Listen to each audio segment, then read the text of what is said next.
Welcome back to ThunderCats episode by episode.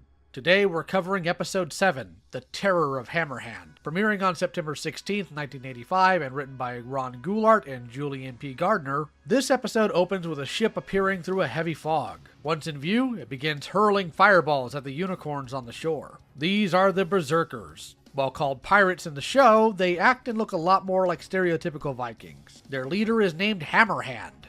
I'm sure you're wondering why. More so, you're probably wondering why they're attacking the unicorns. Well, Hammerhand is willing to tell us directly. But for now, there's our supper! While running away, one of the unicorns gets caught up in some vines, so Hammerhand orders one of his people to fetch a net. However, Snarf shows up on the scene, lamenting that Lion-O isn't around to help. The Berserkers make it to shore as Snarf frees the unicorn, much to Hammerhand's anger. The Berserkers give chase, missing the unicorn but catching Snarf. They bring him aboard the ship, but quickly realize Snarf would be better as a pack animal than a meal. Snarf doesn't take this lying down, though, and actually tries to attack them, playing it off as a joke when it doesn't work. Hammerhand, leader of the Berserkers, Berserkers does not like jokes! Hammerhand orders his crew to load up Snarf with supplies so they can hunt the unicorns, having still not eaten. This is where we cut to Lion-O walking through the forest, though he takes off running when he hears the struggling of a unicorn. One of them seems to have been captured by a sentient tree, with a massive crow watching the scene intently. Lion-O rushes in and starts cutting the grabbing branches away with the sword. The unicorn is freed, but Lion-O is now snared.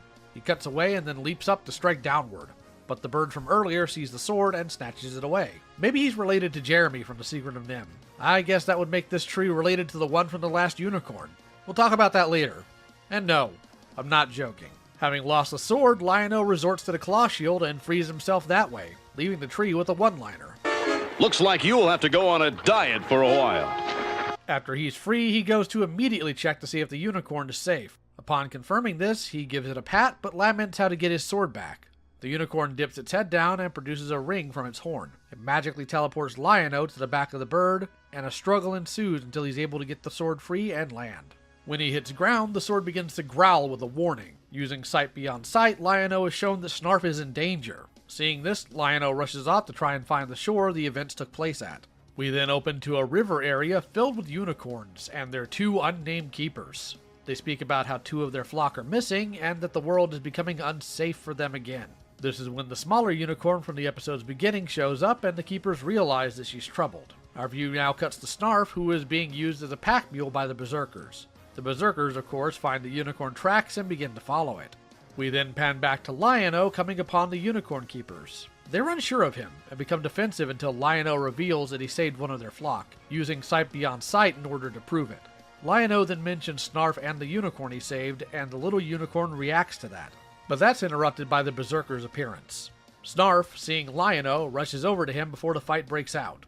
Lion-O raises the Sword of Omens, activating it and stunning Hammerhand with it temporarily. You see, most people would see a sword roar and grow and immediately back off. But Hammerhand has rocks in his skull, so immediately ignores that and charges in. They both clash and Hammerhand succeeds in knocking the sword away from Lion-O.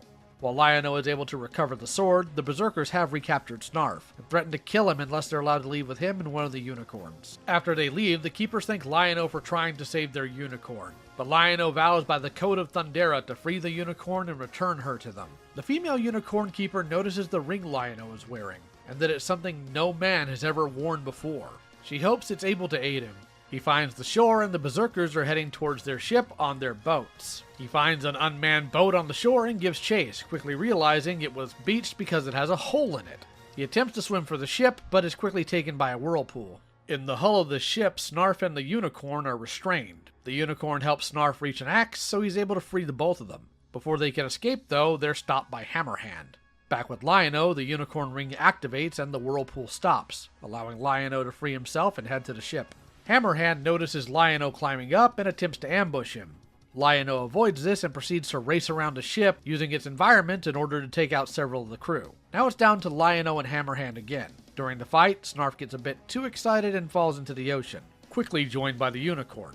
Lion-O sees this and leaps in after them. Seeing that all the Berserkers have recovered, Lion-O calls for backup using the Sword of Omens.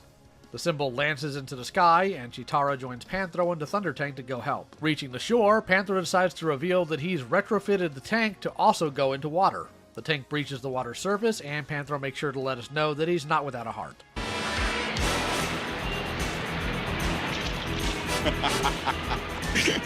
Sorry about that. Using the tank, they're able to rescue Lion-O, Snarf, and the Unicorn. But the Berserkers activate the head of their ship and begin firing upon the ThunderTank. A firefight ensues, but Chitara proves to be a better marksman, taking out the weapons on the ship. Once their weapons are disabled, Panthro drives the tank in circles until a whirlpool is created, swallowing the ship and its crew. Later on, Snarf and Lion-O return the young Unicorn to the older one, giving us the moral for this episode. Thanks for giving me your ring. By stopping to help you, I ended up helping myself and my friend. Show notes by Ron Goulart. Since I once wrote a science fiction novel called Clockwork's Pirates, I can admit that I've always been moderately interested in the topic. And in my youth, they were making a lot of pirate movies. The Seahawk, the Pirate, etc. I know I made up the name for Hammerhand, so I must have had some input into the inventing of the story. I would have had a thrill from adding a character that I have been handed a bonus or an honorarium every time Hammerhand lumbered onto the show, but such was not the case. And now for my thoughts. In the last episode, I said this one wasn't a good one. My position has honestly changed from this.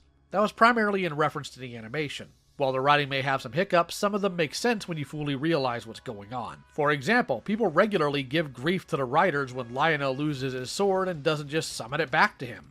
But honestly, while I also gave that criticism years ago, I think it makes sense that wouldn't happen in this case.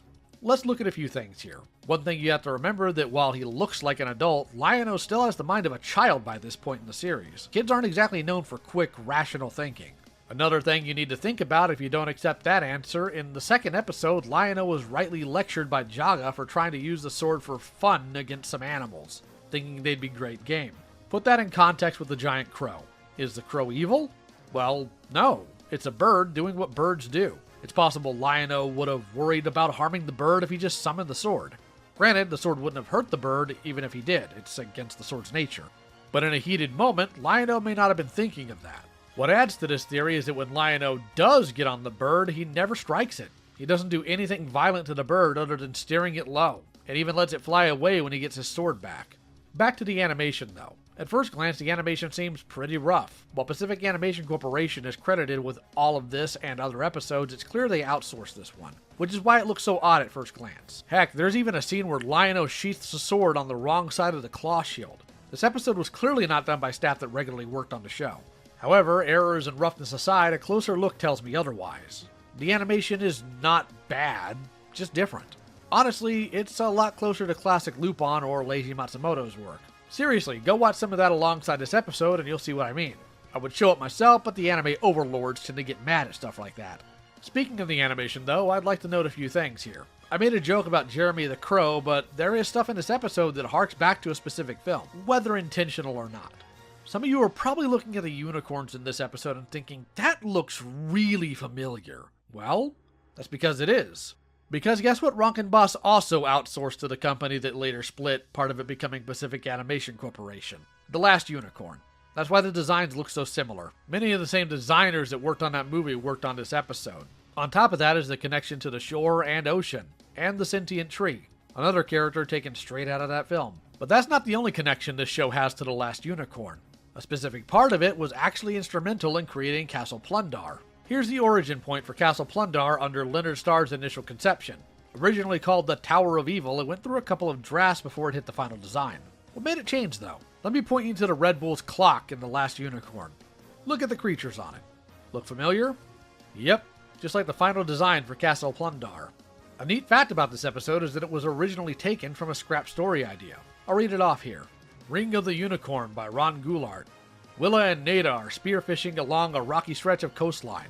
It's a gloomy, fog-shrouded morning. The sea is choppy and slate-colored. Suddenly, through the thick gray mist bursts the prow of a Viking-type ship. The figurehead is a huge skull, and the ship's black sail has a skull emblazoned on it. Another ship comes ripping out of the fog. Then a third.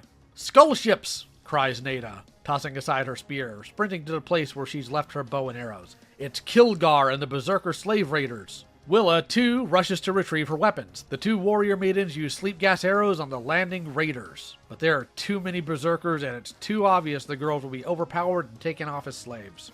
Kilgar is a huge bearded man dressed in Viking style. His ugly horned helmet has been fashioned from the skull of a horned animal. Fighting at his side is an even more frightful raider named Hammerhand. His right hand has been replaced by a huge, wicked-looking metal hammer. Lion-O is exploring alone, a stretch of forest he's never been in before. As he makes his way over to a forest pathway, he hears a neighing and the sound of a struggle.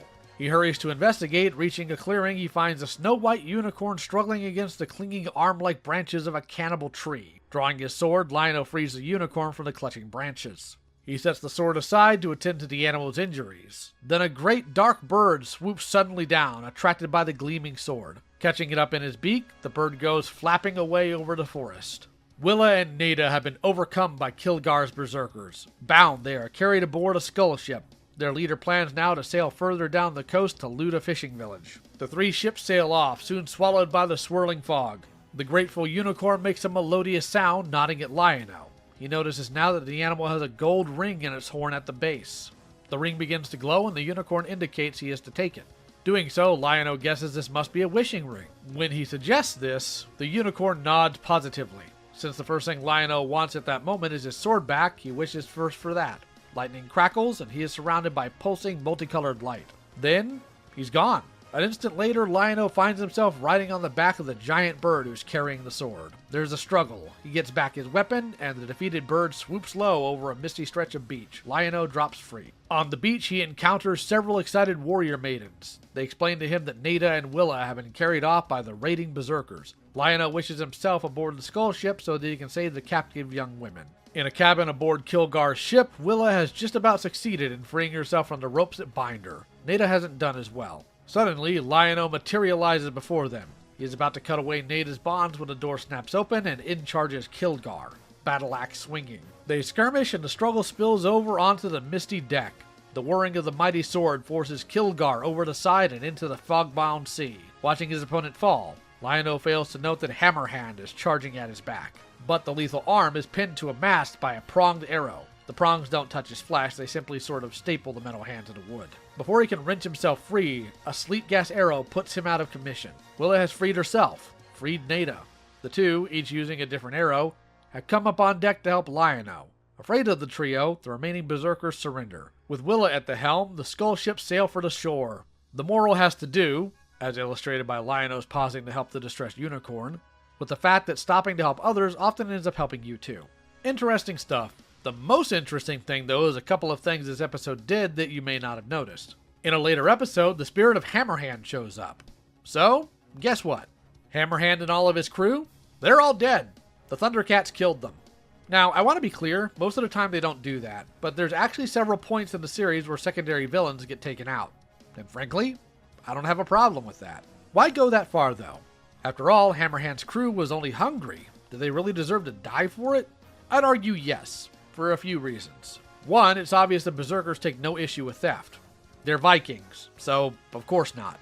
Two, the ruthless cruelty they showed in threatening Snarf's life just to get the unicorn. They clearly don't have any respect for sentient life. And three, they're freaking Vikings. That honestly should be enough. Yes, I know they're often described as pirates, but all their physical trappings are Viking related. And yes, I know horned helmets aren't what Vikings actually wore, but you can't deny that the fit goes hard. Further pointing to them being Vikings is, well, their group name, Berserkers. Obviously a reference to the legend of extremely violent warriors among the Vikings of the same title. I don't know why, but they also give all the Berserkers a weird vocal tick where they often repeat the last word of a sentence multiple times. Very similar to the Insecticons from Transformers, but I highly doubt they were really the inspiration for that. Seems like just a regular vocal tick they'd give characters. I think there's some other interesting things to go over concerning the discussion around this episode as well. This episode often gets some criticism, even from people who worked on the show, for the unicorn ring's purpose. They argue that it's superfluous because the Sword of Omens is wildly more powerful than it. And I get that. However, I think it actually further helps the episode's overall point. As Lion-O helped the unicorn rendered its own aid in the only way it could. Sure, Lion-O probably would have gotten the sword back some other way, and also probably would have escaped the whirlpool without the ring. But sometimes it's best to just let people help you with tasks, even if it's something you could do for yourself. And sometimes you should do it just because your friend wants to help, and they probably need that validation from you. And that's okay too. Reflecting back on the episode's moral, as Lion-O helping the unicorn helped him, the same can be said of the unicorn helping Lion-O to lead to its helping of its own flock member. Speaking of the Sword of Omens, this is the first time we've seen Sight Beyond Sight to show past events. This is something that apparently may have a cap on time per a later episode. but this was a smart way for Lion-O to show his own past actions to gain trust. I think the built-in moral that we often help ourselves when we help others, I find it to often be true more times than not. However, this has to be tempered by recognizing if you're just being used or not. In this story, the Unicorn, Snarf, and the Keepers were all willing to fight for themselves, just as much as Lion-O was willing to fight for them. This is something Lion-O learns later on in other episodes. I'm sure you've noticed I've been doing a scene redraw for this video. I'm hoping I can do that for every episode going forward. Initially, I was going to paint the whole background as well, but I couldn't get Clip Studio to import the brushes I needed properly in time. So hopefully next time. Hope you enjoyed this video. Let me know what you think of it in the comments. If you want to support the channel, feel free to join the Patreon listed in the description or jump into the community Discord. See you next time and take care. At last, street cred is mine!